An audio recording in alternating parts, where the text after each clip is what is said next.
所有的忠诚都有结构。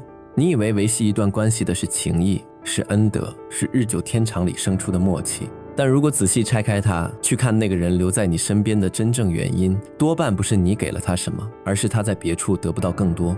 有些忠诚只有在没有更好出价的时候才看起来像忠诚。公元189年，洛阳城里，一个刚吞下帝国中枢的军阀正盯着城外一支不属于他的军队。董卓进洛阳后，面前还剩一个硬骨头，何进的旧部好收编，主人死了，群龙无首，谁给粮饷就跟谁。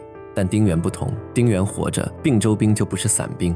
丁原不是散兵首领，他原是并州刺史，后为骑都尉，屯兵河内，手里有一支跟随他的并州武装。《三国志·吕布传》写得很简短，刺史丁原为骑都尉，屯河内，以部为主部，大建亲代。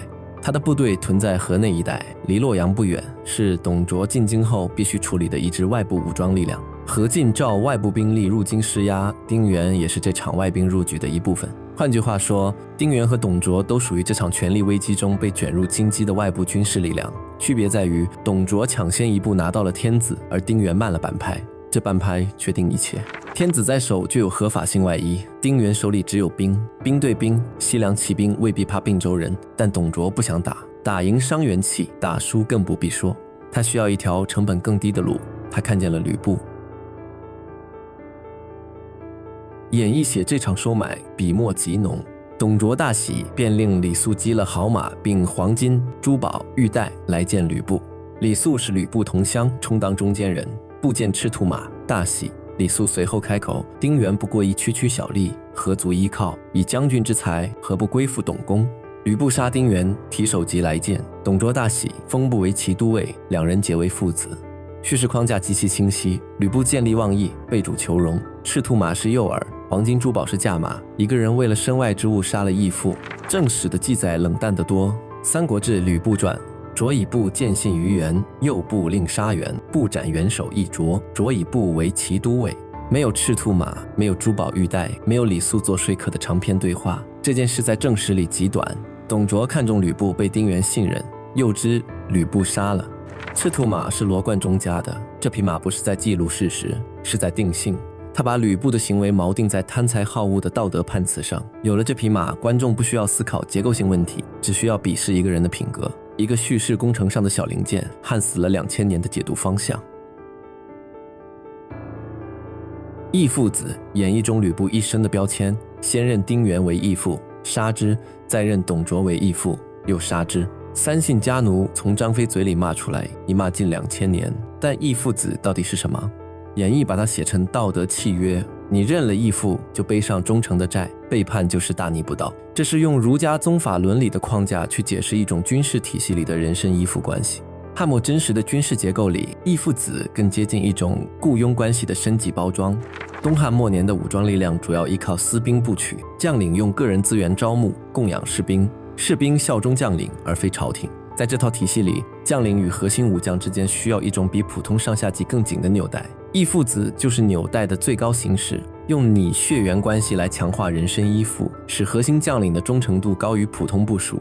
但它是用来加固的，不是用来创造的。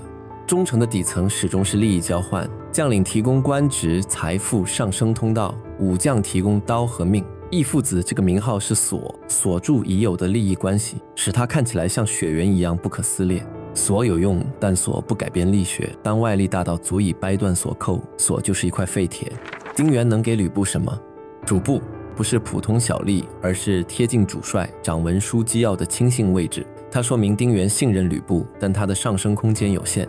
丁原本人是什么处境？一个失势的外镇将领，在洛阳毫无根基，前途未卜。而董卓能给什么？骑都尉，后来是中郎将，再后来封侯。董卓本人是什么处境？帝国实际掌控者，手握天子与全部资源。两个雇主之间差距不是一星半点，而是天花板本身的量级不同。吕布做的事情在现代语言里有个不太好听的名字，带着核心资产跳槽到竞争对手那里。只不过这个时代的跳槽方式是杀掉前任老板。罗贯中在第3回就把吕布钉死在耻辱柱上，这不是随手的叙事选择。整部《三国演义》的核心价值是义，关羽是义的正极，降汉不降曹，千里走单骑，华容道放人。但正极要成立，必须有副极对照，没有对照，正极就失去了重量。吕布是那个副极。关羽的忠义之所以能被感知为伟大，是因为读者已经见过另一种选择的存在，有人会为一匹马杀义父。关羽拒绝了利益诱惑，选择了那条更难走的路。他的选择之所以动人，恰恰因为读者知道不选是多么容易。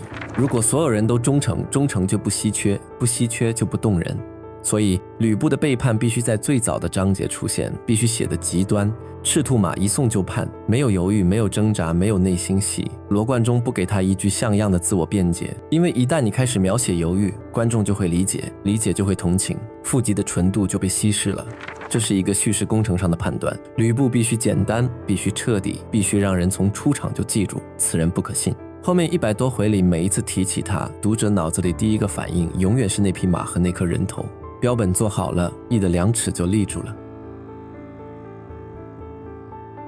把视野拉远一步，吕布杀丁原之后，丁原这支力量失去首领，至少其中最关键的武力资源，吕布和他能带动的部曲转向了董卓。没有人替丁原报仇，没有哗变，没有溃散，一支军队平滑地从一个主人转移到另一个主人手中。为什么？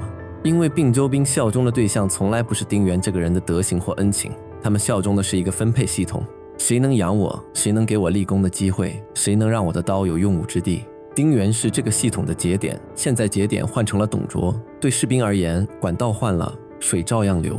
吕布杀丁原不只是换了自己的老板，也让丁原这支武装的权力结构瞬间塌了一块。董卓要的正是这个缺口。从这个角度看，他做的事情更接近并购，这才是汉末军事体系最深处的脆弱。所有的忠诚都附着在利益结构之上，结构一变，忠诚就重新排列。你以为你养了10年的兵是你的人，但只要有人出更高的价，或者你死了，他们在1天之内就能变成别人的人。整个乱世，这件事会反复发生，不只是吕布。从董卓看见吕布到丁原人头落地，演义里不过几页纸，正史里不过2行字。一匹马，如果你信演义的话，一个更大的平台；如果你看真实的厉害，一身义父，轻得像纸，撕的时候连响声都没有。忠诚不是一种品德，它是一种均衡态。所有的力平衡时，人留在原地，这叫忠。某个力突然变大，均衡破了，人就移动。移动的速度和幅度因人而异，但力学不因人而异。吕布只是移动的比所有人都快，比所有人都不遮掩。